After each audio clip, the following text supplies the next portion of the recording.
cuenta y bueno, de hecho, la gran mayoría de ustedes ya me conocen, saben que cómo Ah, trabajo, ¿no es miércoles. cierto?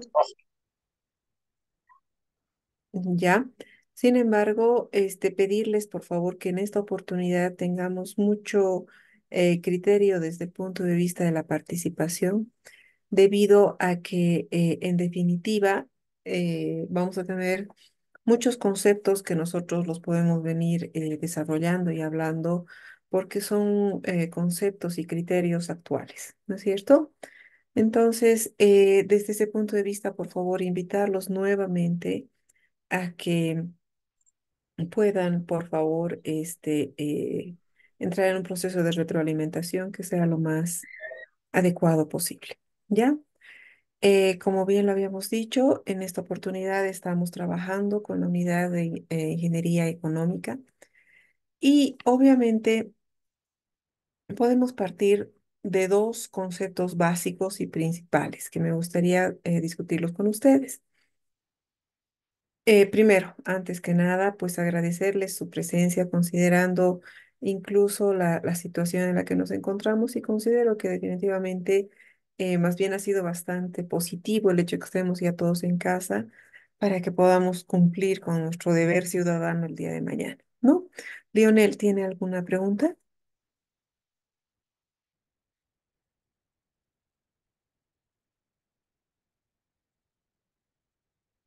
Lionel, tiene la manito levantada.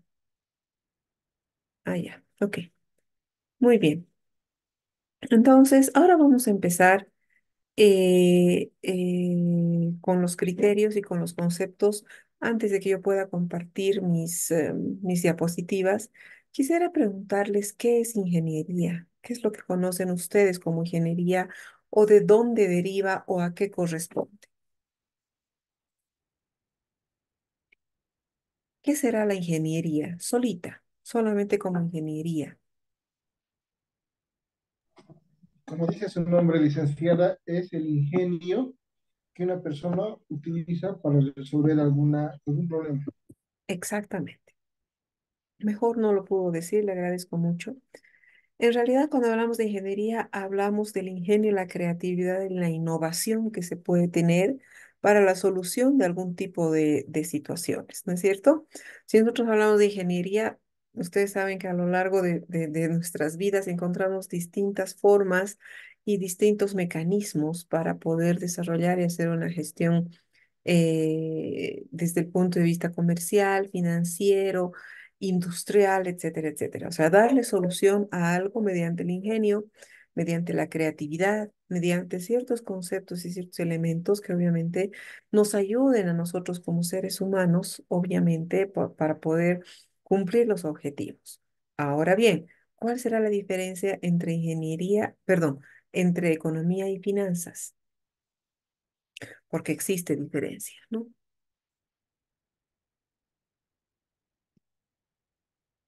¿Cuál será la diferencia entre economía y finanzas? ¿Cuál va primero? ¿Cuál es el macro? ¿Qué es economía? ¿Qué es finanzas?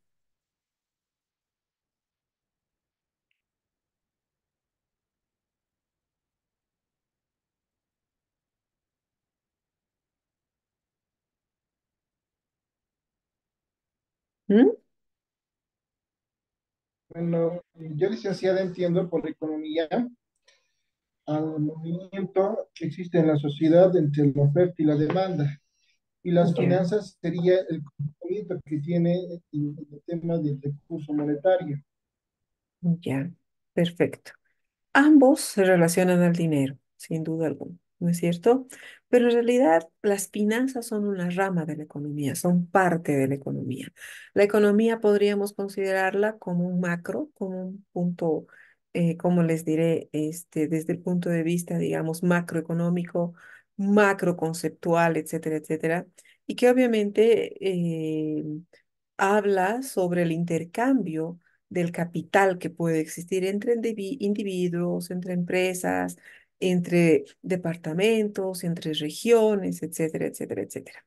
Entonces, obviamente nosotros podemos conceptuar bajo distintos conceptos, bajo distintos criterios que podemos evaluar, porque podemos tener incluso economía dentro de nuestras casas, ¿no es cierto? Sin embargo, si nosotros hablamos y profundizamos bajo el criterio de saber cuál es la diferencia entre economía y finanzas, pues es sencillo. Simplemente la finanza es parte de la economía. Sin embargo, hay otra diferencia más desde el punto de vista de las finanzas. ¿Cuál será esta? ¿Cuál creen ustedes que es una diferencia que puede existir entre economía y finanzas?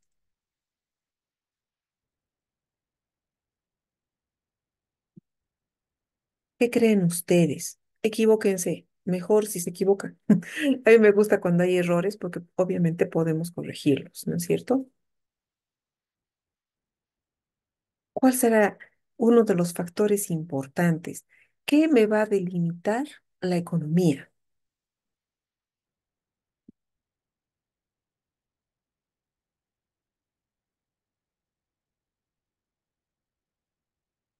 ¿Mm?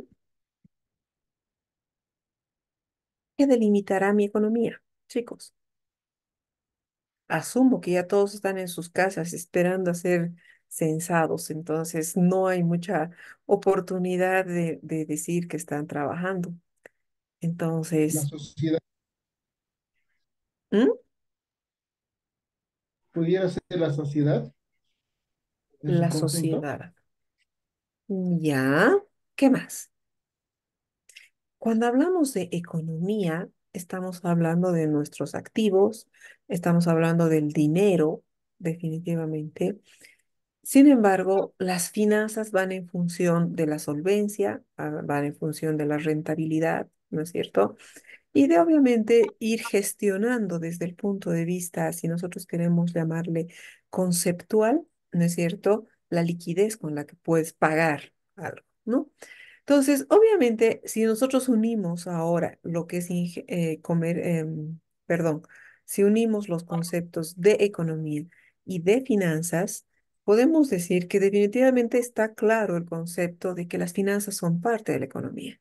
Dentro de la economía puedes ver cuánto tienes de liquidez, cuánto tienes de activos, cuánto tienes en pasivos, cuál es el capital, el patrimonio con el que cuentas, generar un balance desde el punto de vista de conocimiento y de reconocimiento de cada uno de los factores contables que podrían registrarse dentro de cualquier lugar. Y no quiero decir simplemente empresa. Podemos hablar de una economía dentro del hogar, podemos hablar, porque dentro de la economía tenemos finanzas, ¿no es cierto? Dentro del hogar. Yo tengo una casa, la compré con préstamo bancario, por ejemplo, y mi economía va a depender obviamente de cuánto ingreso tengo. Y mis finanzas van a depender de cuánto estoy dispuesto a pagar para obviamente obtener mi casa, ¿no es cierto? Mi auto, lo que sea. ¿No? Entonces, bajo ese criterio, nosotros tenemos que contemplar básicamente que las finanzas son parte de la economía. Ahora bien, para dar una breve retroalimentación y para poder entrar dentro de un concepto de lo que es ingeniería económica, vamos a ver un corto video que me gustaría que lo podamos discutir posteriormente, porque no es simplemente el hecho de tener y de ver el video, digamos, ¿no? Sino también está el criterio de trabajar bajo el concepto, ¿no es cierto?, de una retroalimentación que pueda llegar, considero que puede llegar a ser bastante positiva. ¿Ya? Entonces voy a proceder a compartirles la pantalla. Sí, les pediría, por favor, tener mucho cuidado con sus audios para que no existan inconvenientes. ¿Ya? Les comparto.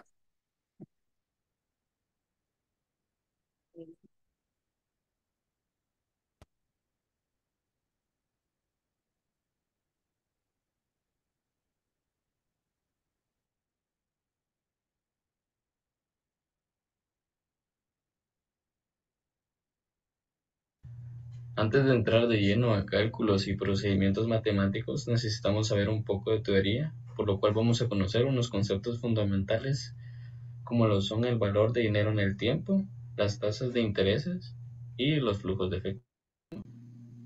los cuales van a ser pilares para el entendimiento y el funcionamiento de los problemas dentro de la ingeniería económica y nos permitirá tomar en cuenta el valor económico casi en cualquier entorno de los proyectos. Los objetivos que tenemos para al finalizar el curso es que ustedes puedan analizar y obtener conclusiones por medio de modelos matemáticos. Las computadoras, matemáticas y lineamientos ayudan en el proceso de hacer conclusiones. Nuestro segundo objetivo es el de modelar sistemas de flujos de efectivo y tasas de intereses. El tener la habilidad y destreza de formar, emplear y justificar los flujos de efectivo. Y nuestro tercer objetivo es el de tomar decisiones respecto a problemas económicos.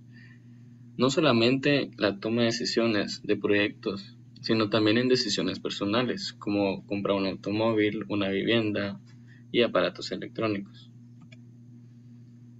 Para empezar, vamos a ver qué es la ingeniería económica. Dice que es un punto medular en la toma de decisiones, las cuales implican elementos básicos de flujos de efectivo, valor de dinero en el tiempo y las tasas de intereses. La decisión de dónde y cómo invertir dicho capital está motivado por el objetivo principal de agregar valor cuando se consigan los resultados futuros. O sea, lo que ustedes pretenden es agregar valor al monto del capital que tienen en un principio. Vamos a ver el primer concepto, que es el valor de dinero en el tiempo. Es uno de los conceptos más importantes en las finanzas y es el objeto de estudio para matemáticas financieras, porque de ahí deriva el concepto de equivalencias. ¿No se han preguntado por qué con la misma cantidad de dinero se puede comprar lo mismo que hace 10 años? Esto pasa por el interés y por la inflación. Bueno, el interés en sí es lo que te pagan por el uso de tu dinero o lo que uno paga por usar el dinero de otras personas. De ahí que las tasas de intereses juegan un papel importante al momento de relacionar un valor presente, como lo vemos aquí, y un valor futuro. Entonces, esto va relacionado con la tasa de interés. La inflación es la pérdida de poder adquisitivo, pues a medida que pasa el tiempo, los precios de los bienes y servicios aumentan.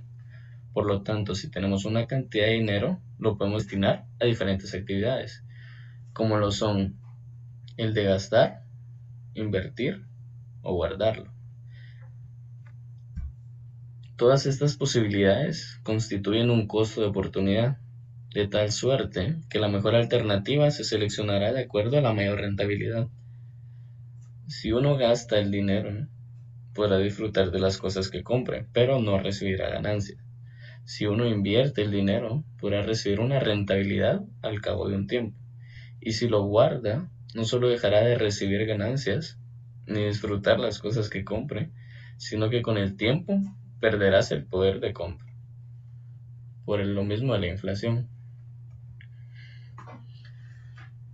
El otro concepto que veremos será el de tasas de intereses. En términos sencillos, es el precio de tomar dinero prestado. Lo que uno tiene que pagar para pedir un préstamo o lo que te paga un banco al que deposita en una institución y lo puede utilizar. Este va a ser un porcentaje de la deuda que uno toma prestado. Como un ejemplo, que uno pide un préstamo de $100, la tasa de interés va a ser de $2. Entonces, lo que vamos a pagar por intereses van a ser $2. Sí, sería un interés anual. El Banco Central es el principal para determinar las tasas de intereses en los otros bancos. Si el Banco Central pide una tasa alta, los otros bancos también tendrán que cobrar una tasa alta. Y entonces, en términos de fijar las tasas de intereses, o sea, ¿por qué un 2%? No es porque al Banco Central le guste el número. Tienen que ver de primero el Banco Central, luego las tasas de intereses de los otros bancos y el riesgo que tiene hacer el préstamo. Teóricamente, cuando las tasas de intereses están bajas, incentivan al consumo. y la inversión, en cuanto las tasas de intereses están altas, incentivan al ahorro. Al momento de que una persona pide un préstamo y quiere saber cuál es la tasa de intereses que va a pagar, se buscan factores de decisiones, como son el riesgo de incumplimiento, que es la probabilidad de no pago, y esto lo determinan analizando la persona, viendo su historial crediticio, sus ingresos, sus egresos y también la severidad del préstamo. Tienen que tener una garantía. Por eso es que algunas veces en unos préstamos les hacen que firmen, ya sea por un terreno o por un local. El otro concepto que tenemos es el flujo de efectivo, que también es también llamado flujo de caja o cash flow en inglés, y no es más que la variación de entrada y salida de efectivo en un periodo determinado. El flujo de caja es la acumulación de activos líquidos en un tiempo determinado.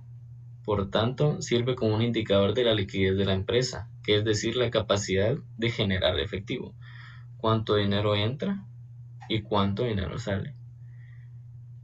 Lo que nos permite el flujo de caja es tener previsiones, posibilita una buena gestión en las finanzas, también en la toma de decisiones y en el control de los ingresos, con la finalidad de mejorar la rentabilidad de una empresa.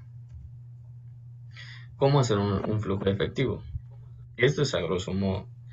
Entonces, un flujo efectivo va a tener los ingresos, que van a ser las flechas para arriba, ya sean ingresos o ganancias. Los egresos o pérdidas van a tener una flecha para abajo. Y estos números son la cantidad de periodos. Vamos a iniciar en el periodo cero, y que es un periodo de un año, y siempre va a tener una tasa de interés fija. Terminologías y símbolos. Vamos a tener P como un valor de dinero en un tiempo presente, F como un valor de dinero en un tiempo futuro.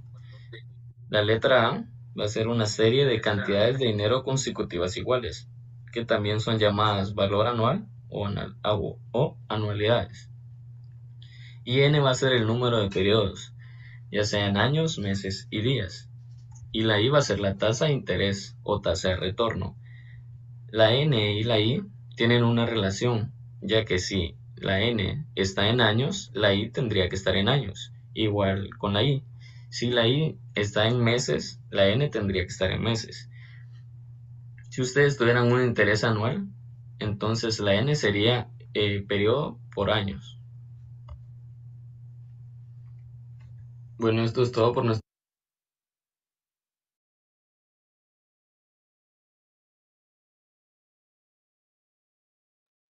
Bien, muchachos, ¿cuáles son los comentarios? Porque ahorita voy a empezar a hacer algún tipo de preguntas. ¿Qué opinan sobre la ingeniería económica? ¿Cuál es la base fundamental, si nosotros queremos llamar desde el punto de vista del desarrollo de una adecuada gestión y una adecuada ingeniería económica? Aquí les voy a preguntar una cosa. Vamos directamente a las preguntas entonces. Cuando nosotros hablamos del dinero, hay tres elementos o tres formas de interactuar con el dinero. ¿Cuáles son estas tres? ¿Mm? En el video lo menciono, pero quisiera que ustedes me digan. Son el gasto, en otras palabras también el ahorro y la tercera no me acuerdo, La inversión. la inversión, exactamente, licenciada. Muy bien. ¿Cuál es la característica del gasto?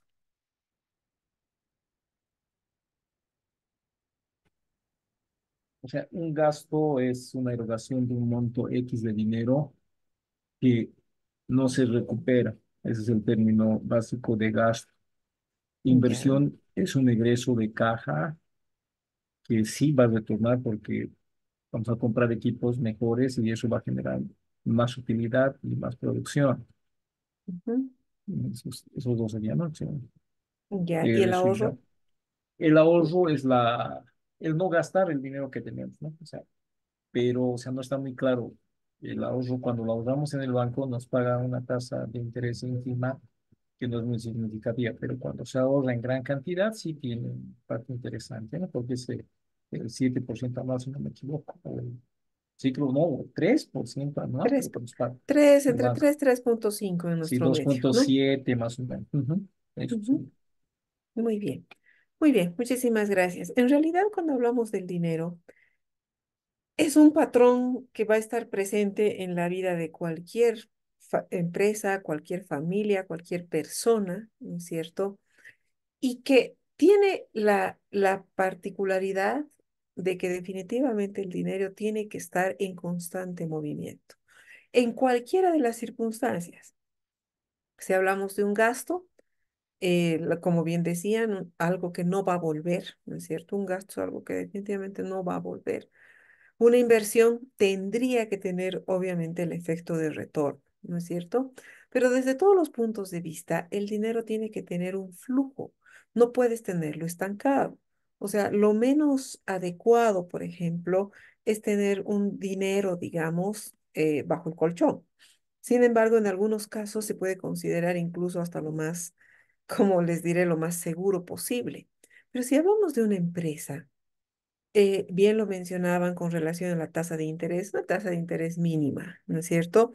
Pero tasa de interés al fin, o sea, independientemente de que sea mínima, porque si estamos hablando de un 3% dividido entre 12 meses, literalmente no es nada, ¿no? O sea, un 3% anual representa simplemente un 0,25 mensual. Y obviamente sobre eso tienes el deducible de impuestos, etcétera, etcétera, etcétera. Entonces, obviamente, nosotros cuando hablamos del flujo del dinero, así sea un mínimo, ¿no es cierto? Definitivamente va a atravesar por un proceso de inyección de dineros dentro de la sociedad, ¿no es cierto? Como bien hace un ratito decían, la sociedad es uno de los factores importantes dentro de la economía, sin duda alguna. Pero si hablamos desde el punto de vista de inyección y de movimiento de dinero, ¿qué opinan ustedes sobre lo que va a pasar mañana? ¿Afectará a la economía el censo o será una inversión a corto plazo, social? No estoy hablando desde el punto de vista o sea, desde el punto de vista del INE, digamos, ¿no? O de investigación, sino desde el punto de vista social, ¿será una inversión?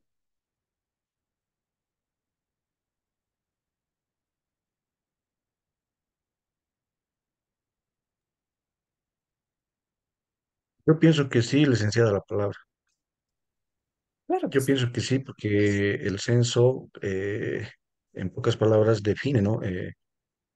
O con este nuevo censo se va a definir el tema de, de los ingresos, se podría decir, en los POAS que va a percibir los diferentes departamentos, municipios, gobernaciones. Es evidente que estos resultados no van a ser inmediatos, eso es lo que indican, pero por lo menos vamos a poder tener la certeza de que, por ejemplo, yo estoy en Potosí y ya están comentando que vamos a perder un escaño, creo, y en tema de inversión de dinero a nuestro municipio, también vamos a perder. Entonces, eh, eh, esa sería mi opinión. Perfecto. Muchísimas gracias, Oscar. En realidad, cuando nosotros hablamos de la inversión, desde el punto de vista social, país es una inversión. De que puede ser un riesgo, ¿no es cierto? A nivel macro, puede ser un riesgo. ¿Por qué? Porque algunos sectores, algunas ciudades, algunos departamentos en un corto o mediano plazo, digamos, van a entrar en un proceso tanto de reducción de escaños y obviamente asignación de recursos, como también en otros casos, pues van a aumentar, ¿no es cierto? Desde algún punto de vista, si lo vemos desde el punto de vista económico, considero que se vería desde una perspectiva macroeconómica como una inversión bajo un riesgo. Y ustedes saben que cualquier inversión conlleva un riesgo.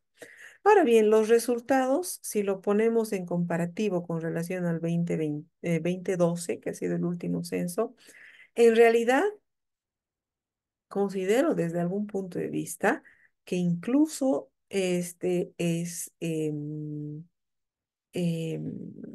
los resultados no van a ser tan lentos. ¿Por qué? Porque la mayor parte de todo lo que se va a cuestionar, pues obviamente está digitalizado, ¿no es cierto? Lo que se va a necesitar conocer con profundidad es obviamente si es que no existe alguna vulneración o alguna interrupción del proceso, digamos, para no obtener un resultado adecuado y obviamente oportuno. Pero si lo vemos desde el punto de vista de la gestión propiamente del recurso económico y de una ingeniería económica, va a llevar a mucha toma de decisiones. No se olviden que el ingenio, como bien lo menciona la ingeniería económica, conlleva un elemento fundamental. Y este elemento fundamental es obviamente la toma de decisiones.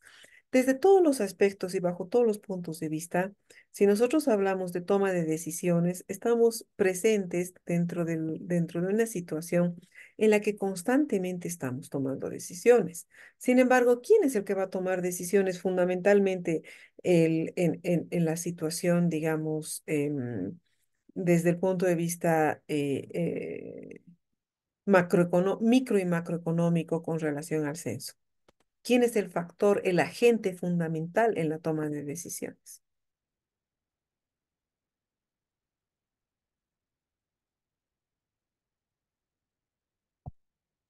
Ya lo habíamos dicho, creo, no estoy segura porque en realidad tengo varios grupos y varias clases. Si no estoy mal, conmigo han visto la unidad de administración pública.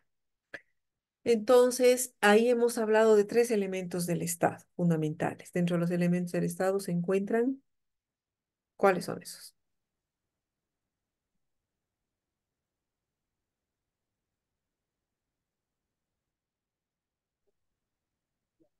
Poder ejecutivo, legislativo y judicial.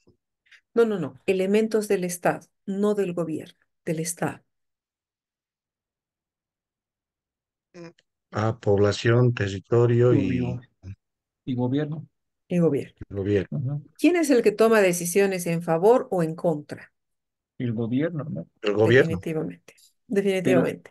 en el Sí, censo, o sea, no sé, al final la toma de decisiones la va a tomar el gobierno, pero en relación al resultado final, ¿no? A la cantidad de población de cualquier centro poblado, digamos un municipio, un pueblo, un cantón, o sea, hay que nomás ser honestos en algunas partes del altiplano. Yo he viajado hasta Huaynamarca en carretera en mi auto por la parte del norte de Oruro hasta casi la frontera con Chile. No hay gente, viven los ancianitos, está el profesor, digamos, el médico sentaditos en la plaza. Parecen pueblos realmente de una película del viejo oeste. No hay gente. pueblos Entonces, fantasmas. Ujú. sí, sí, sí, sí. Tienen el encanto colonial, su iglesia, todo lo que queramos, pero no hay gente. O sea, yo pienso, o sea, ojo, no estoy en contra del censo, pero esto debería servir de tener una política de repoblar, o sea, como reforestar, en esta vez sería el término repoblar los pueblos, o sea, es increíble. Ahora, yo sé que hay varios elementos que considerar para repoblar, no hacerlo atractivo, que haya una función económica para poder vivir y hacer algo, digamos, hacer una planificación como, como una tarea fundamental del Estado, porque ahorita el censo más lo están enfocando Mm. para escaños, porque es el fuerte ahorita de Santa Cruz. No, que censo, como nunca han pedido censo, ¿no? Como nunca también Santa Cruz ha hecho atractivo, está poniendo terrenos a crédito para que mucha gente vaya. Acuérdense que después de que pase esto ya nos va a rebajar las ofertas, porque ya han cumplido su ciclo, digamos. ¿Ve?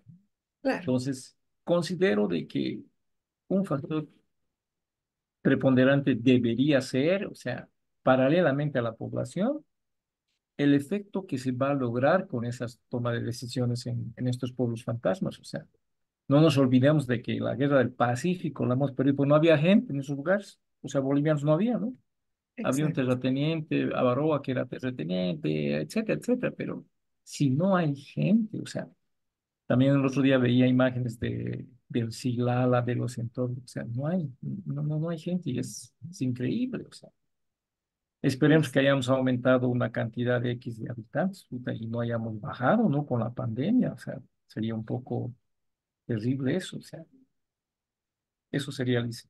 Perfecto. En realidad, si nosotros nos ponemos a analizar este punto, en realidad no sé hasta qué punto vaya a ser benéfico para todos. Ujú, No, como bien dicen, y el otro día escuchaba una noticia que me ha parecido interesante, consideren que esto no es un empadronamiento, es un censo poblacional, ¿no es cierto? Para que se tomen decisiones en función de cada uno de los sectores, digamos, ¿no? Y beneficiar o quitar, pero lamentablemente se está viendo más como un empadronamiento.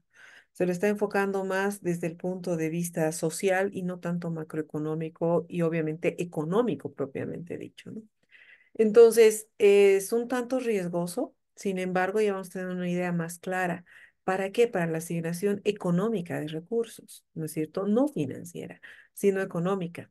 Ya les decía, cuando nosotros hablamos de dinero, cuando hablamos de flujo económico, es algo que no puede quedar estancado. Y en muchos casos, desafortunadamente, algunos recursos quedan un tanto estancados. Ay, perdón, se me ha subido mi perrita a la cama, perdón.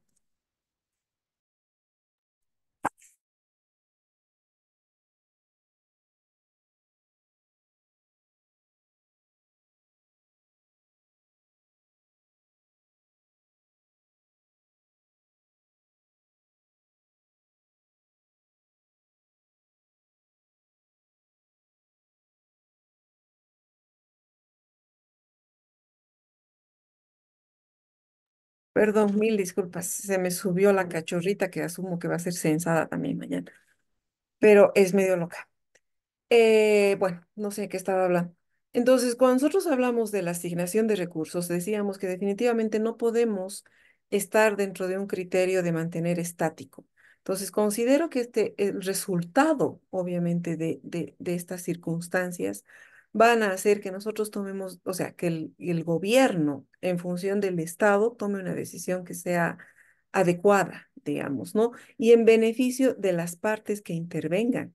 Definitivamente el hecho que nosotros trabajemos bajo con una conceptualización del flujo de dinero, pues definitivamente esto hace que todos tomemos decisiones en función de generar, quien sabe, más y mejores recursos. La repoblación definitivamente debería ser una de las tomas de decisiones, pero encontrar el mecanismo de repoblación es un tanto complejo, ¿no es cierto? Entonces, obviamente, no nos olvidemos que cada cantón, cada población, cada lugar en el que nos encontramos, pues definitivamente tiene su asignación de recursos ya. Y obviamente corremos el riesgo de que pues no se le dé el recurso correspondiente. Ahora, ¿qué pasa en una empresa? ¿Cómo se maneja este tema? Si nosotros tenemos, por ejemplo, un área de producción, ¿no es cierto? Si nosotros tenemos un área de producción, ¿qué es lo que sucede? Si no produces adecuadamente, te van a seguir asignando recursos, la probabilidad es mínima, ¿no es cierto? O sea, ¿para qué te voy a seguir dando materias primas? ¿Para qué te voy a seguir asignando personal para que produzcas? Definitivamente no vale la pena, ¿no es cierto? ¿Para qué voy a tener 10 vendedores si solamente con dos cubro toda la ciudad? Es lo mismo. Si se dan cuenta desde el punto de vista económico, nosotros estamos en un concepto y en un criterio de hacer gestión, ¿no es cierto? ¿Para qué? Para que obviamente ese dinero vaya rotando y vaya generando flujos. Nosotros no podemos tener una asignación de recursos sobre algo que no te va a generar una rentabilidad, algo que no te va a generar una liquidez, etcétera, etcétera, etcétera. Entonces, obviamente, la gestión propiamente dicha de recursos depende de cuán rentable es ese lugar o cuán rentable es esa posición. Vuelvo a repetir, si yo tengo yo que sé, una planta productora de papas fritas, ¿cuántos vendedores necesitaré por zona? No necesitas pues ni medio, ¿no? Porque hay zonas que pueden estar muy cercanas y es muy probable que puedas cubrir con dos toda la ciudad. Entonces estás asignando recursos o estás asignándole plata o estás asignándole recurso humano o talento humano. ¿Para qué? Para mano de obra muerta. ¿Se dan cuenta? Entonces la ingeniería económica precisamente trata, ¿no? De que nosotros entremos en un proceso en el cual sepas a quién asignarle recursos y cómo asignárselos. Ahora, una característica de la ingeniería propiamente dicha es que desde todos los puntos de vista la ingeniería busca ser precisamente creativo en la asignación de recursos y que esos recursos se reproduzcan, ¿no? Si yo tengo, por ejemplo, yo qué sé, yo no sé cocinar muy bien, no cocino bien, pero considero que uno de mis mejores platitos, digamos, podría llegar a ser, hablemos de términos sencillos, el majadito, por ejemplo, ¿no? Y resulta que me sale muy bien y lo quiero vender, ¿no es cierto? Es muy probable que tenga éxito, pero no voy a saber si voy a tener éxito en tanto y en cuanto no lo proponga ante un público objetivo. ¿Y cómo voy a hacer esto? Mediante en un estudio de mercado. Ustedes bien saben lo que es un estudio de mercado. Y el resultado de mi estudio de mercado me dirá, oye, la gente no quiere majadito, la gente quiere comer ensaladas. Es un ejemplo, ¿no es cierto? La gente quiere comer churrasco con ensalada. Entonces, va a ser insulso que yo quiera producir el majadito sabiendo que la gente no lo consume. Entonces, la ingeniería tiende a ponerse en el escenario más negativo, generalmente. ¿Y por qué creen ustedes que yo como ingeniero, digamos, entre comillas, podría llegar a ponerme en una situación negativa siempre? ¿Por qué será esto bueno o beneficioso? O si no lo es.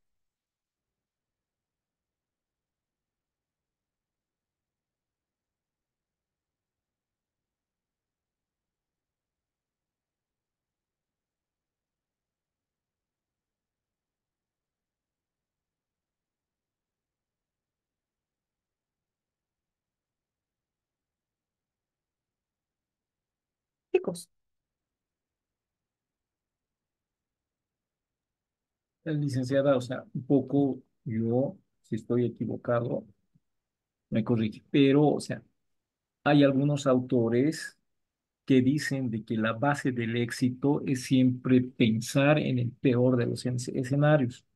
Tal vez pienso que también la postura de un ingeniero económico o financiero se basa en esto, ¿no es cierto? De que, ¿qué pasa si hoy mi producción de gas sufre un percance? O sea, ¿cuál mi plan B en ese caso? O sea, un poco siempre estar viendo, o sea, la posibilidad de algún riesgo, o sea, siendo, no sé si eso es ser negativo o ser, no sé, previsor, pero más o menos es lo que yo he leído y que más o menos se aplica a la vida real, digamos, pensar siempre en el peor de los escenarios para poder tomar medidas. No sé. generalmente esa es la situación. Muchísimas gracias. Generalmente esa es la situación. O sea, generalmente, vuelvo a decir, no siempre. Pero cuando uno se pone en el mejor o en el peor de los escenarios, estás preparado para cualquier situación. Si tú estás preparado para cualquier situación, definitivamente todo lo bueno que vaya a venir, ya estuviste preparado para lo malo. Entonces, obviamente, desde el punto de vista, digamos, económico, tienes que tener, como bien lo decían, previsión. Si nosotros hablamos de previsión, definitivamente es como que te estás anticipando algo que pudiese llegar a suceder, ¿no es cierto? Y ya estás preparado, o sea, ya estás preparado para todo. Entonces, no les quiero decir que tengamos que ponernos en situación en la que todo va a ser siempre malo. En realidad no es así, pero si te preparas para lo peor, lo mejor está por venir. Y precisamente es lo que vamos a ver ahora desde el punto de vista de flujo.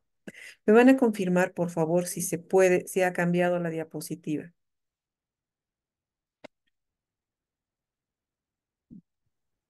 Sí, sí, está cambiando, o sea, ¿Está cambiando?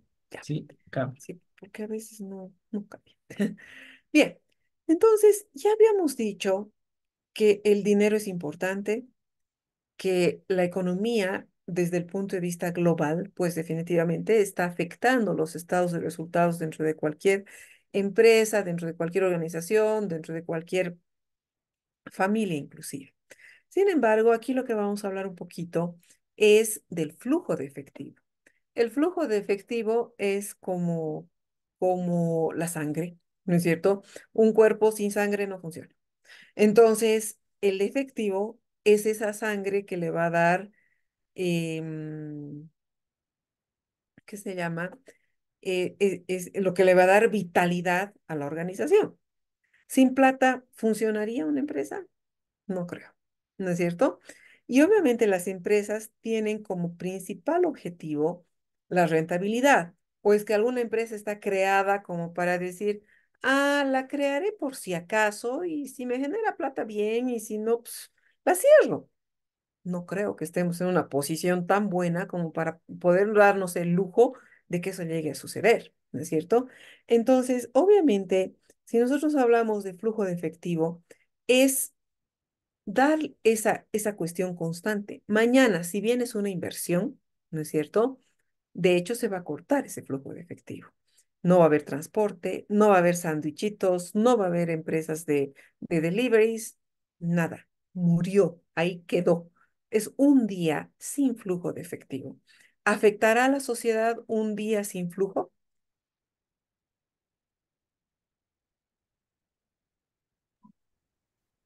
Sí, obviamente va a afectar. Hay mucha gente que vive el día al día, ¿no? El día. Ujú. Considerando que, de hecho, muchos vivimos, ¿no es cierto? Yo me incluyo porque yo no tengo un sueldo y salario fijo. Entonces, obviamente, un día, bueno, nosotros vamos a seguir trabajando, ¿no? Pero un día para una persona de transporte, por ejemplo, un día para una persona que produce, yo qué sé, algún tipo de, ¿qué les digo?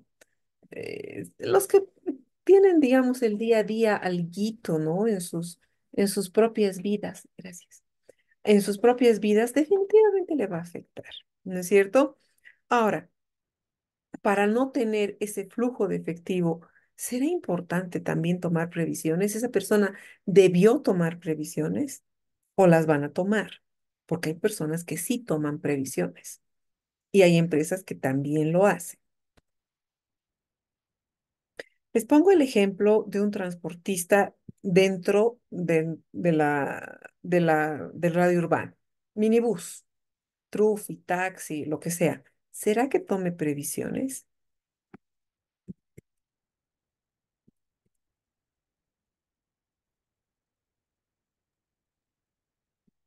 O sea, la pregunta, o sea, es interesante, pero no nos olvidemos de que el transportista vive el día, a día a día, o sea, tendría que, digamos, un día cobrar el doble, digamos, si hace una previsión. O sea, estoy hablando como una idea sacada de los cabellos, ¿no? Pero prever en el transporte, digamos, o trabajar más horas, que tampoco se da porque hay un horario limitado, 10 de la noche, 11, y después de ahí ya no hay gente que transportar, ¿no?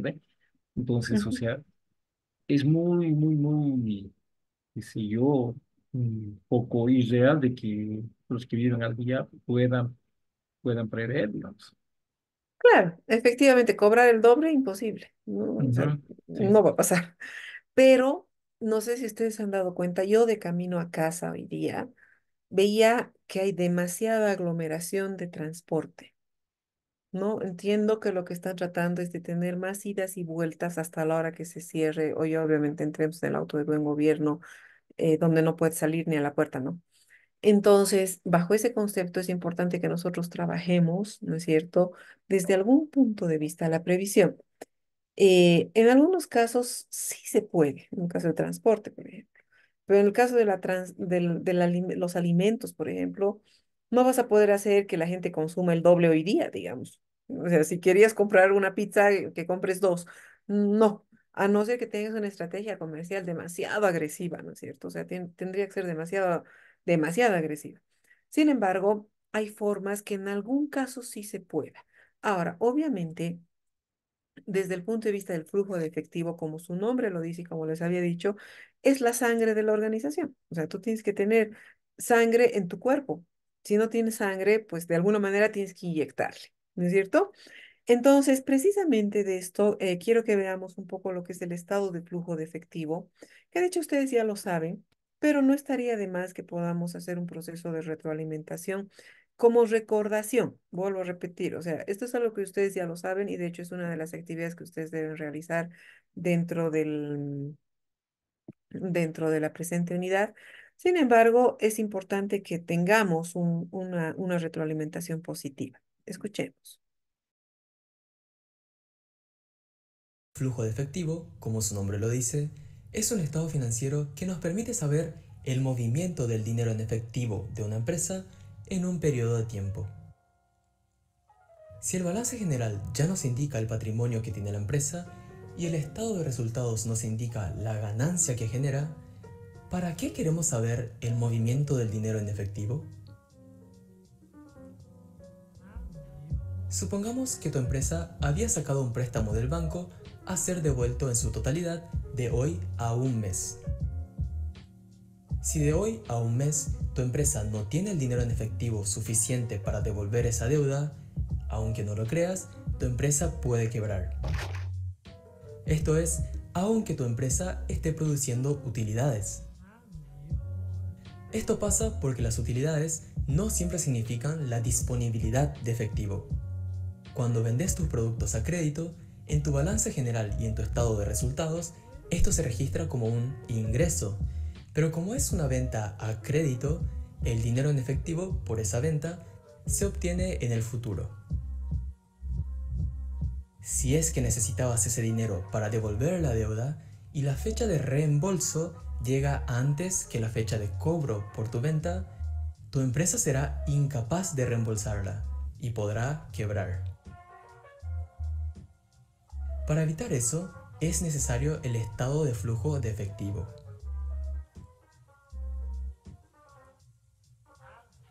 Para entender el estado de flujo de efectivo, vamos a hablar primero de las tres actividades que realizan las empresas: actividades operativas, actividades de inversión y actividades de financiamiento. Primero, actividades operativas. Estas son las actividades principales de la empresa, como las ventas, compras de mercaderías, costo de producción, pago de salarios, etc. Segundo, actividades de inversión.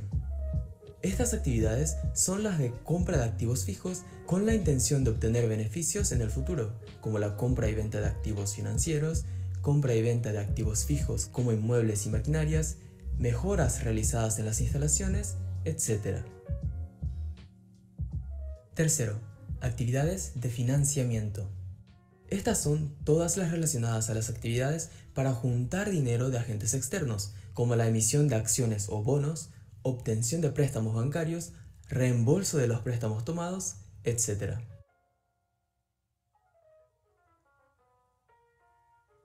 Ahora que ya entendemos sobre las actividades que involucran el movimiento de dinero en efectivo de una empresa, vamos a ver cómo se generan dichos movimientos y cómo se van registrando en el estado de flujo de efectivo.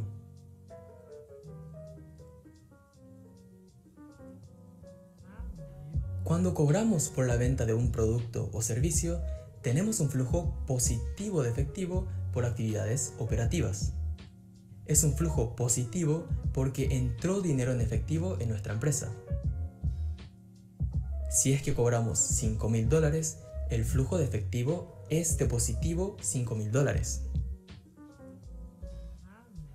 Supongamos que luego del cobro compramos una nueva maquinaria por $2.000. En este caso, tenemos un flujo negativo de efectivo por actividades de inversión. Debemos recordar que, aunque se trate de una compra de activos, lo que nos importa en el estado de flujo de efectivo es el movimiento del dinero en efectivo. En una compra de maquinarias, el dinero en efectivo sale de nuestra empresa, por lo que el flujo es negativo. Ahora, supongamos que decidimos vender las acciones que teníamos en otra empresa por un valor de $500. En este caso, tenemos un flujo positivo de efectivo por actividades de inversión, porque al vender las acciones cobramos dinero en efectivo. Luego, decidimos obtener un préstamo bancario por un valor de $3.000.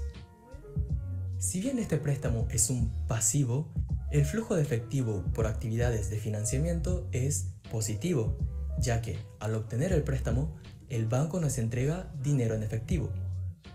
Y si es que hemos devuelto $2.000 del mismo préstamo en el mismo periodo contable, este es un flujo negativo de efectivo por actividades de financiamiento. Si registramos todos estos flujos en un estado de flujo de efectivo, nos quedaría así. En este periodo contable tuvimos un flujo positivo de $4.500. Esto significa que este periodo terminamos con $4.500 más en efectivo que el periodo anterior. Ok, hasta acá pudimos entender sobre las actividades de una empresa, el flujo de efectivo y su forma de registro. Ahora viene lo más interesante. ¿Qué es lo que se entiende de un estado de flujo de efectivo? Cuando una empresa tiene flujo positivo por actividades ordinarias, se puede entender que la empresa está logrando un buen resultado en su negocio principal. Por otro lado, cuando este presenta un flujo negativo, algo necesita ser corregido en el negocio principal. Cuando una empresa tiene flujo positivo por actividades de inversión, se puede entender que la empresa está vendiendo los activos financieros y los fijos como inmuebles y maquinarias. Por otro lado, cuando este presenta un flujo negativo, se puede entender que la empresa está invirtiendo fuertemente en otras empresas o activos financieros, o que se está invirtiendo en los activos fijos propios. Cuando una empresa tiene flujo positivo por actividades de financiamiento, se puede entender que la empresa está aumentando los préstamos tomados de agentes externos como los bancos para financiar sus gastos o inversiones. Por otro lado, cuando este presenta un flujo negativo, se puede entender que la empresa está logrando devolver las deudas con los agentes externos. Al ver un estado de flujo de efectivo, se utilizan estas informaciones de forma combinada para estimar el estado en que se encuentra la empresa, obviamente considerando también las informaciones que proveen el balance general y el estado de resultados. Y esto es el estado de flujo de efectivo y cómo se utiliza junto con el balance general y el estado de resultados. Espero que este video te haya ayudado a entenderlo mejor.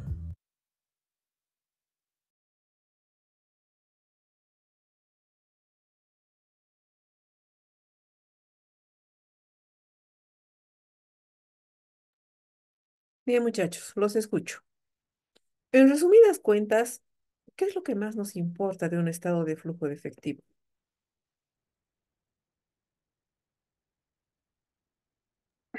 Bueno, dicen, yo pienso que el estado de flujos de efectivo es importante para poder ver la capacidad que tiene la empresa de un endeudamiento a futuro. Tiene mucha razón lo que dice ahí el video, ¿no? Entonces nosotros con el flujo de efectivo vamos a poder ver si la empresa está en capacidad de poder soportar una deuda crediticia y el mismo se puede invertir, ¿no? En la parte operativa, en parte de inversión, todo eso. Y también Perfecto. nos ayuda a poder saber más o menos cómo se encuentra de salud nuestro balance y nuestro estado de resultados, ¿no? Ya vamos a poder más o menos conocer cómo está todo eso, ¿no? En el tema del patrimonio. Perfecto. Perfecto. ¿Alguien más? También es un elemento para la toma de decisiones a futuro inmediato, a mediano plazo o a corto plazo, dependiendo cómo está nuestro flujo de caja, ¿no? Nuestro cash flow, si es positivo, preferentemente positivo, ¿no? Lo más Perfecto. importante es eso, y lo que un poco tradicionalmente nosotros, los administradores y los contadores, vemos a un préstamo siempre como un pasivo, como algo negativo. Aquí en el video dice que es positivo y se Ujú. torna negativo en el sentido y la vez que estamos pagando, ¿no? Pero ya cuando nosotros lo consideramos como una obligación, como un ingreso siempre a futuro, porque estamos preveyendo que tenemos que pagar esa deuda para diciembre, digamos, Ujú. y lo indexamos los intereses más hasta esa fecha, o sea, es un poco no me ha quedado clarito. Ahorita lo vamos a ver. De cualquier manera, precisamente el trabajo correspondiente a ingeniería económica es ese, ¿no? Nosotros tenemos que saber, ¿no es cierto?, tomar las previsiones, pero no se olviden que de alguna manera cuando sale plata, es como tu caja de ahorro, ¿no es cierto? Tú tienes una caja de ahorro que le tienes que dar un movimiento y de hecho tiene un movimiento correspondiente de acuerdo a tus gastos, de acuerdo a tus ingresos, ¿no es cierto? Y definitivamente tienes que tomar tus previsiones, ¿no es cierto? Mientras exista dinero en la cuenta, tienes un flujo positivo. Ahora, ¿qué pasa si yo tengo una deuda bancaria? ¿No? Esta deuda bancaria puede representarme, ¿no es cierto? ¿Y cómo se me va a asignar una deuda? Se me va a dar de acuerdo a qué elemento, a la solvencia o a la liquidez, o a ambos.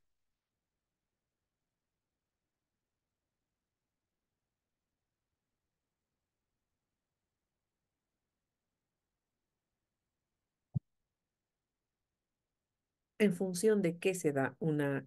Ustedes saben que existe diferencia entre solvencia y liquidez, ¿no es cierto? Y obviamente rentabilidad. ¿Cuál será la diferencia? Y ahorita vamos a ir a la respuesta a tu pregunta. ¿Cuál es la diferencia entre solvencia, liquidez y rentabilidad? O sea, la solvencia es cuando tú tienes la capacidad de endeudarte y tienes la capacidad de generar ingresos futuros o presentes a un largo plazo o a un plazo inmediato. Ujú. Esa es la solvencia, ¿no? Y lo otro, ¿cómo era la pregunta? Liquidez. La Ren- liquidez o la rentabilidad es cuando tú tienes en tus cuentas efectivo, digamos. Esa es la liquidez. O sea, y la rentabilidad. la rentabilidad es el resultado final de una determinada gestión. O sea, la rentabilidad la definimos por decir al cierre de gestión de un año comercial, descontando la alícuota de las utilidades del 25%, que en la actualidad es el 25%, ¿no es cierto? La alícuota de todas las utilidades líquidas. Perfecto. De hecho, cuando hablamos de rentabilidad, estamos hablando de la capacidad que tiene la empresa de seguir generando ingresos. ¿No? O sea, es la capacidad que tiene de seguir produciendo, produciendo, produciendo, produciendo y obviamente sigues reinvirtiendo, sigues trabajando esa plata y al final vas a tener un resultado, obviamente, ¿no? Esa es la rentabilidad. Entonces, nosotros tenemos que trabajar desde el punto de vista del flujo de efectivo. Pongamos el ejemplo con una caja de ahorros individual y personal. Yo tengo mi caja de ahorros y tengo un salario, pongámosle un monto de 1.000 bolivianos, ¿no? Mi deuda tiene que estar en función de mi capacidad de pago. Entonces, el flujo de efectivo me va a decir cuánto estás dispuesto a pagar. Digamos que yo tengo una deuda de 5.000 bolivianos, mi ingreso son 5.000 y tengo que pagar 1.000 por mes. ¿Está de acuerdo con la liquidez y con la solvencia? Por supuesto que está de acuerdo. Sin embargo, yo tengo que tomar esa previsión. Ustedes saben que cuando a uno le asignan un préstamo bancario, ¿qué es lo primero que se fijan? Primero se fijan en si eres una persona que tiene dependientes. ¿Por qué? Porque esos dependientes comen, visten, bailan, juegan, ¿no? Tienen esparcimiento, etcétera, etcétera, etcétera. Además que esos dependientes, pues obviamente, y obviamente, valga la redundancia, depende de la situación en la que se encuentre y definitivamente te generan como que un resto, ¿no es cierto?, a tu liquidez, porque tu liquidez es, es todo ese flujo de efectivo que definitivamente, porque el flujo de efectivo está en función de la liquidez. Entonces, si tú recibes plata, tienes que tomar la previsión para pagarla posteriormente. Ahí se convierte en una parte negativa. Sin embargo, eso no significa que no vaya a generarte una afectación, si queremos llamarte, en tu estado de resultados o en tu balance. ¿Por qué? Porque si yo voy a pagar 100 habiendo obtenido 5.000 más el interés, 110 digamos, no sé, ¿no? Estoy pagando para obtener un beneficio adicional que puede ser un activo. Entonces, ese activo me va a afectar ¿dónde? ¿En cuál de los estados financieros?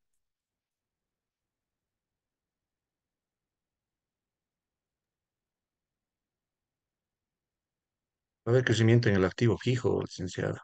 Ya, y el activo fijo está dentro de...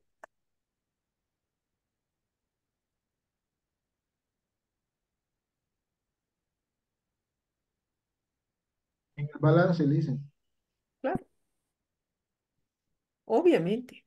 O sea, si nosotros hablamos de que yo voy a invertir para pagar algo, está saliendo flujo, evidentemente, de mi caja de ahorros, está saliendo esa platita de mi caja de ahorros, pero es para la compra de un activo.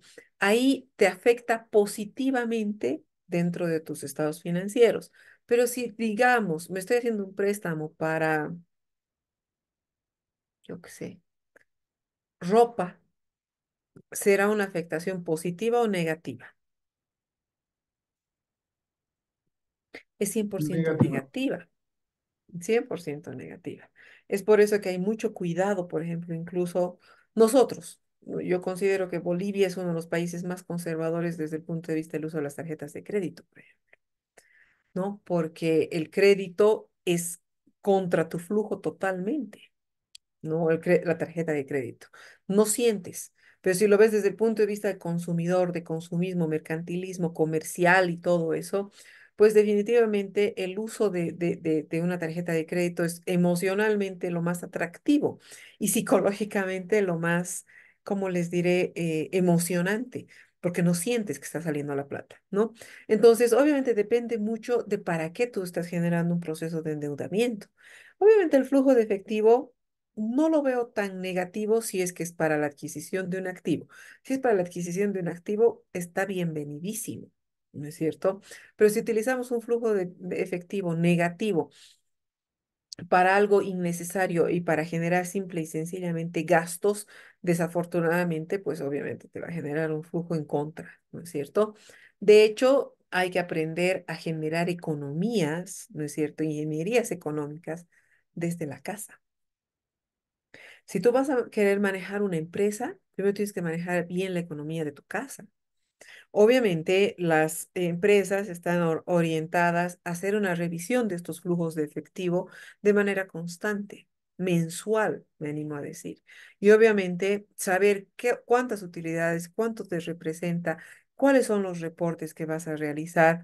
Y obviamente, y tratando de ser lo más ético posibles, manejar un flujo de efectivo que realmente te represente, pues, la realidad de la organización y no que estés caminando sobre burbujas, que en realidad en algún momento esas burbujas se van a reventar. Por eso es que es tan importante el flujo de efectivo, ¿no es cierto?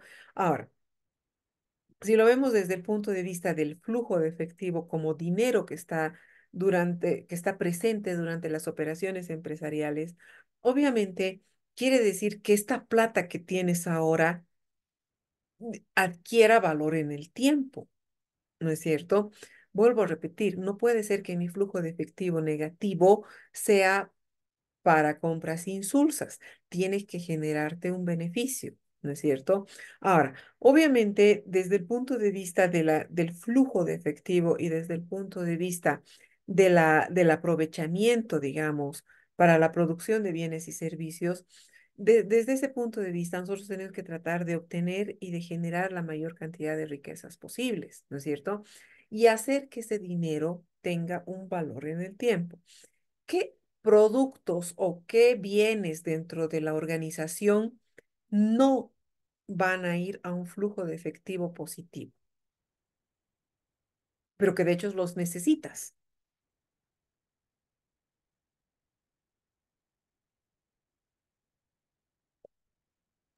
Sería Claro. uno, la redistribución de los dividendos en la junta de accionistas, que es la repartición de las utilidades que generamos dentro de la empresa, no va a generar un flujo de cambios positivos dentro de la empresa. También otro sería por las compras o gastos no facturados o no realizados las retenciones, ¿no? Que también estarían viendo como un flujo negativo, ¿no? Y también O sea, yo pienso que todo lo que no genera ingresos no sería un flujo de efectivos que genere rentabilidad dentro de la empresa. Todo lo que no genere ingresos, licenciado, ¿no? Exactamente. Entonces, como he dicho, cualquier acción que genere la empresa que no sea a favor de la empresa, como fiestas, bailes, no Ujú. son directamente algo positivo para la empresa. O sea, la empresa siempre quiere ver qué formas tengo para poder generar mayor recursos, tanto sea a corto plazo como a mediano plazo o largo plazo, ¿no? Entre esos, como decía usted, está la parte de la inversión, que las empresas puedan ver más o menos qué otras fuentes de ingreso nos puede generar otro tipo de ingreso, ¿no? También están ahí las ventas en la parte operativa, o Por el supuesto. financiamiento, como ser poner la platita en algunos bonos, depósitos a plazo fijo, o en algunas acciones, siempre y cuando que de aquí a un mediano plazo, corto plazo, ya esté generando eso a favor de la empresa y eso lo podemos ver mediante el efectivo. Perfecto. Sí, o sea, el análisis que usted hace es bastante criterioso y bastante adecuado. Sin embargo, usted mencionaba, por ejemplo, el tema de las fiestas. Sí, o sea, definitivamente eso es un gasto, ¿no es cierto? Y te va a generar un flujo de efectivo negativo si lo ves contablemente. Si lo ves desde el punto de vista de comportamiento organizacional, clima y cultura, puede ser muy enriquecedor y puede generarte motivación en el trabajador y ese trabajador trabaje mejor, valga la redundancia, ¿no es cierto? Suena un tanto dicotómico lo que les estoy diciendo y medio cruzado de variables, porque de hecho existe un cruce de variables en este punto. Sin embargo, hay que considerar que si vemos, por ejemplo, seamos sinceros, una construcción, una empresa constructora, sí o sí tiene que generarle una fiesta cuando echas la primera losa a la construcción, ¿o no? Licenciada, o sea, ahora lo que no se ha mencionado aún, sueldos y salarios también nos genera un egreso, ¿no es cierto? Ahora, dependiendo en cómo estamos considerando, si otro egreso sería la capacitación del personal, pero eso sí nos generaría positivo porque estamos cualificando más a nuestro personal. Pero sueldos y salarios, me parece que también nos genera un egreso, ¿no es cierto?, que a veces nos retorna. A veces, es que ese es el problema, ¿no es cierto? O sea, si nosotros hablamos comportamiento organizacional, clima organizacional, dineros que se están gastando irrisoriamente, pues obviamente tú te pones a pensar desde el punto de vista contable, dices, estoy perdiendo, ¿no es cierto? Pues si lo ves desde el punto de vista de ser humano, digamos, como empatizando, etcétera, etcétera. Vuelvo a repetir, el caso de la construcción, sí o sí tienes que tener, porque ese albañil va a trabajar mejor si al echado de la primera losa le das su platito con su cervecita. Desde algún punto de vista, eso ya no se vería como un gasto. Evidentemente está saliendo de tu flujo de efectivo, pero en todo caso lo estás viendo como una inversión porque va a trabajar feliz. ¿Se dan cuenta? Entonces, vuelvo a repetir, suena un tanto dicotómico, suena un tanto irrisorio, ¿no? Pero es bien real. Entonces, obviamente no quiere decir que eso se tenga que hacer todo el tiempo, no, desde ningún punto de vista. Pero no se olviden que nosotros somos un país culturalmente muy rico, ¿no? Demasiado rico, ya extremos de rico. Entonces, obviamente, este tema influye dentro de tu flujo de efectivo, pero a la larga puede generarte un flujo de efectivo positivo. A la larga. No quiero decir que se va a ver de manera inmediata, pero a la larga ese trabajador va a funcionar mejor. ¿No es cierto? Bien. Otro punto importante es que dentro de la generación de flujos de efectivo podemos manejar en realidad son varias las formas, ¿no es cierto? Pero aquí tenemos tres importantes, tres de las más fundamentales, si queremos llamarle. Primero, la cobranza a los clientes. Y en el video que veíamos y decíamos, un flujo no va a ser positivo en tanto y en cuanto, porque o sea, contablemente la venta puede ser efectivamente realizada, pero una venta no está cerrada hasta que el dinero no entra a la cuenta, ¿no es cierto? Entonces, Obviamente, entre tanto, no toques la plata en tu bolsillo, en tu cuenta, en lo que sea, en tu chanchito, ¿no es cierto? Esa venta no está completamente realizada.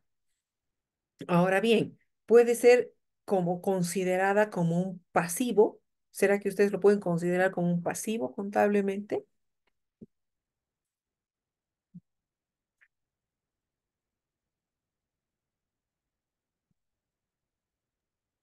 No, o sea, las ventas a crédito son un activo realizable, o sea, porque en su Es una momento cuenta vamos a por cobrar. cobrar. Sí, es una cuenta por cobrar, o sea, la inversa como si fuera de nosotros nuestra obligación que pagar, ese sí es un pasivo.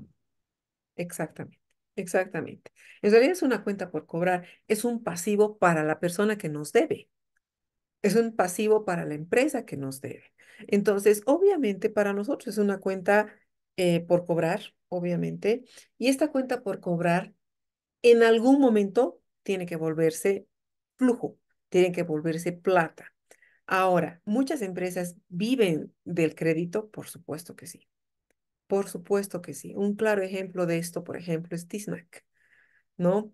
Es impresionante cómo para el Día del Padre han generado un flujo impresionante, impresionante. Yo la pasada semana pasaba por la tienda y la verdad es que la cantidad de gente que había ahí para comprar desde un sartén, pasando por un televisor y terminando en una moto, ¿no es cierto? Que la mayoría compraba con las famosas mini cuotas. ¿Y cuál es la pescada y cuál es la ganancia? ¿Cuál es la utilidad en estos activos realizables, en estas cuentas por cobrar? ¿Dónde está el juego contable en ese punto?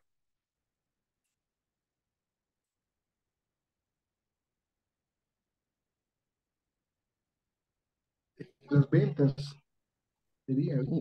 Ya, pero ¿por qué vender tanto con cuenta por cobrar? ¿Por qué no preferir vender en efectivo? O sea, cash, al contado. Por Porque negocio, cuando das el crédito, dicen, generas un interés. Por Entonces, ese supuesto. interés es a favor. Entonces, con el tiempo directamente obtienes el precio de la venta más el interés producido por el bien adquirido. Exactamente. O sea, la pescada no es que te están haciendo un favor, ¿no? Más bien ellos van a ganar más ¿de qué? Del interés. Es igual que comprar una casa, o sea, o comprar un auto a crédito. Un auto a crédito, definitivamente, pues yo qué sé, al contado costará $10,000, pero comprado al crédito, casi $17,000 en nuestro medio, ¿no? O sea, quiere decir que estás pagando casi un 170% del valor, ¿no? Entonces, es impresionante cómo vuelvo a repetir, nosotros no estamos tan acostumbrados a eso, ¿no? Tan acostumbrados al crédito, etcétera, a las tarjetas de crédito, como que somos mucho más conservadores en el momento de la compra, ¿no es cierto? Sin embargo, eso no significa que no puedas acceder a ciertas situaciones. Era impresionante, por ejemplo, yo veía cuotas para artículos pequeños de 32, 33 bolivianos. Y pagar 32, 33 bolivianos desde el punto de vista de consumidor es una maravilla, ¿no? Pero desde el punto de vista de empresa, lo que esa sartén costaba 200, no, yo qué sé, vamos a hacer el cálculo. Digamos que la sartén costaba 200 pesos, 200 dividido entre 6 meses, estamos hablando de 33 bolivianos, pero aquí le vamos a sumar un interés, yo qué sé, del 0,6%, son 35 bolivianos, digamos, sí, 35 multiplicado por 6 meses, ya no son 200, son 212. Esos 12 son netos y brutos para la empresa, ¿se dan cuenta? Entonces, obviamente, yo les digo, desde el punto de vista de comportamiento del consumidor y desde el punto de vista de consumidor, es maravilla pagar 33 pesos.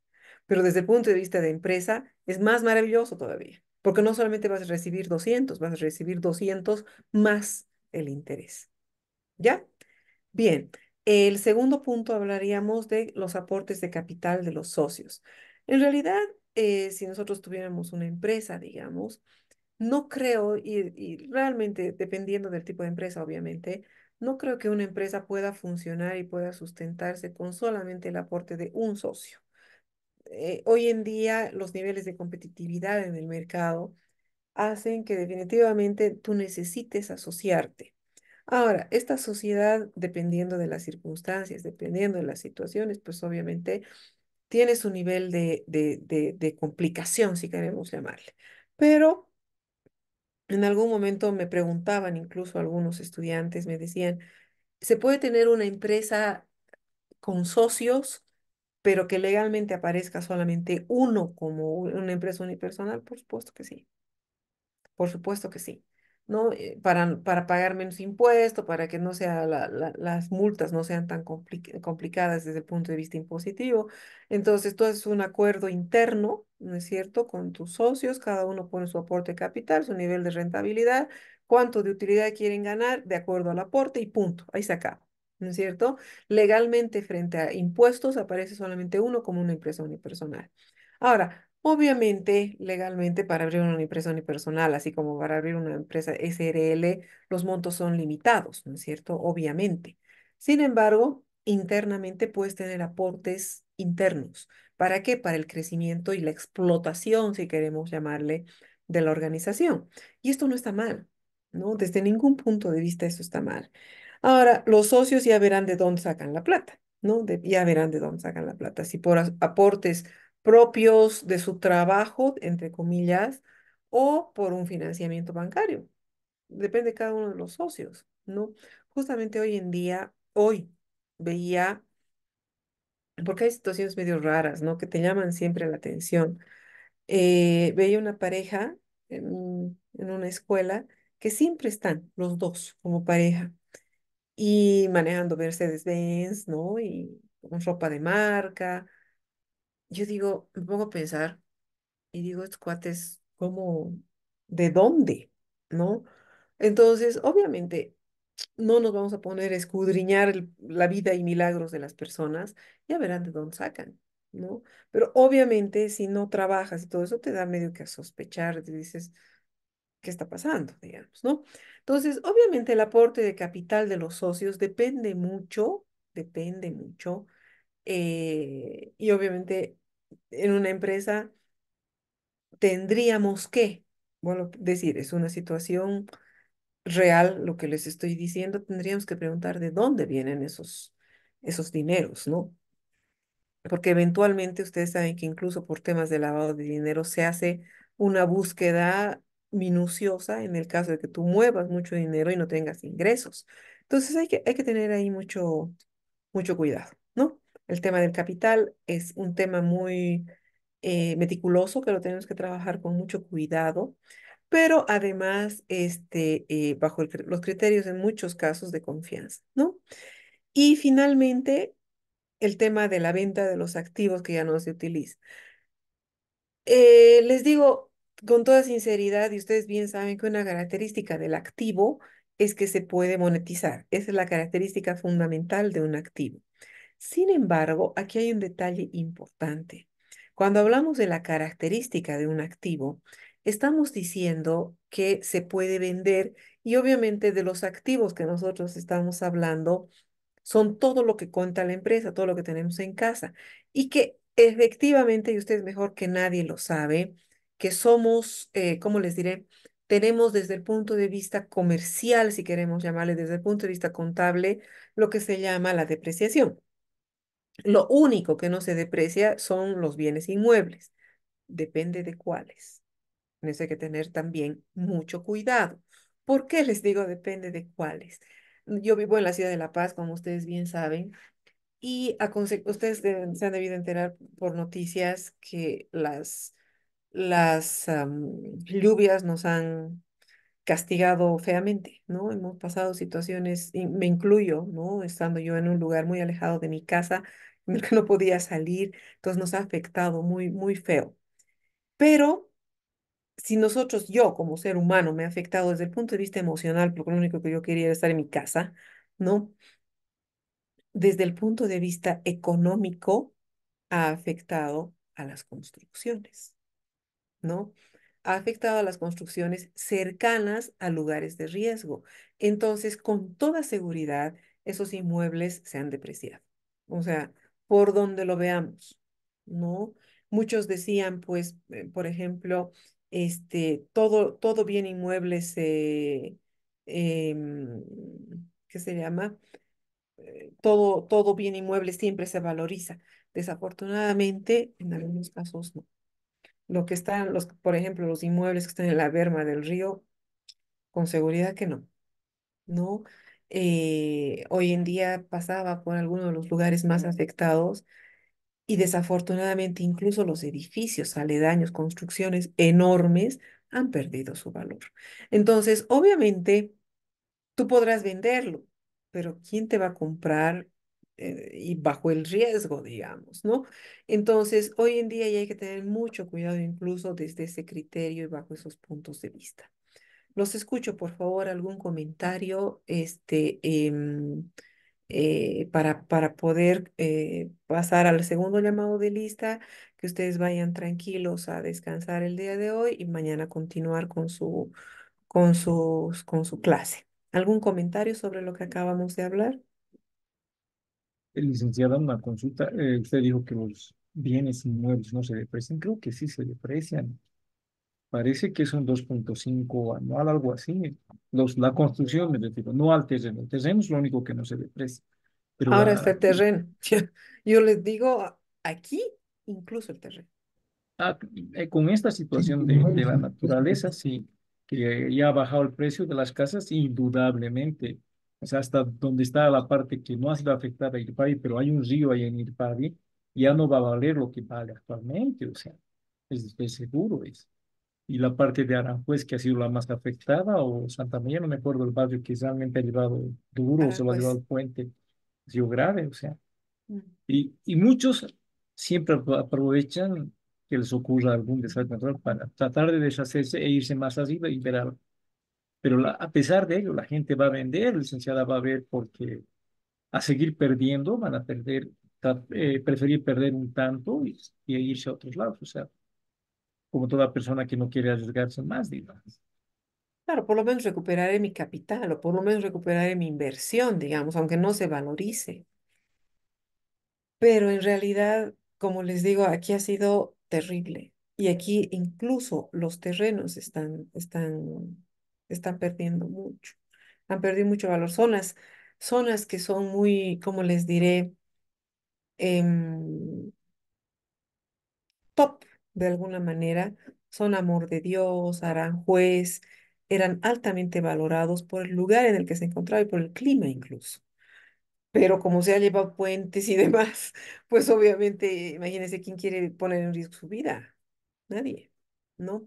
Entonces, lamentablemente, no necesariamente todos los activos pueden verse bien valorizados en un corto, mediano o largo plazo.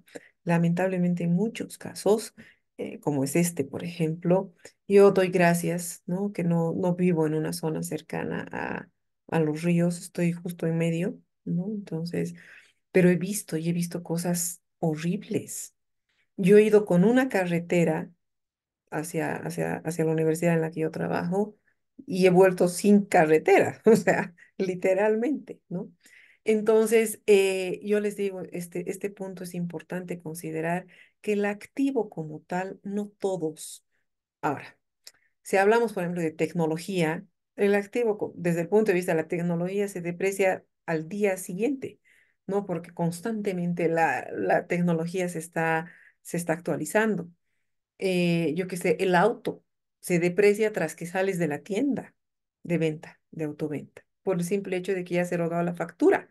O sea, ya como empresa saca una factura y esa persona que ha recibido esa factura ya está haciéndose propia, si queremos llamarle, del 16% o del 13% o como ustedes quieran verlo, ¿no? Pero si digamos a mí se me ocurre devolver el auto y he ido a dar simplemente una vuelta, ya perdí el valor del impuesto impositivo de esa factura, ¿se dan cuenta? Entonces, es importante considerar este punto desde la perspectiva del activo. El activo es importante, sin duda alguna. Todos cuentan con activos en sus mismas casas, sus televisores, sus computadoras, sus celulares son activos hoy en día, son que cualquier empresa, cualquier persona, cualquier familia puede contar y que puedes venderlo, pero recuperar el valor de lo que compraste es literalmente imposible. ¿Ya? Bien, con esto concluiríamos la clase del día de hoy, ¿no? Y nos veríamos mañana a las 2 de la tarde. No sé si podemos hacer el segundo llamado de lista, por favor.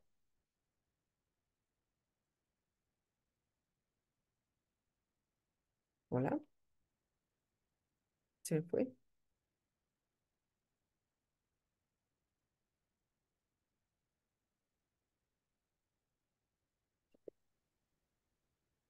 Creo que no Se está. durmió. Buenas noches. A ver, no, voy a hablarle a la coordinadora, a la moderadora de de la fundación, porque creo que se nos fue. Buenas noches. Aquí estoy. Ah, bien, Esto lo es con está otro bien. usuario. Bien, listo. Entonces yo me despido hasta mañana, por favor, y vayan, descansen y mañana háganse censar tranquilos. Que les vaya bien. Chao, muchachos. Hasta mañana, licenciado. Hasta mañana.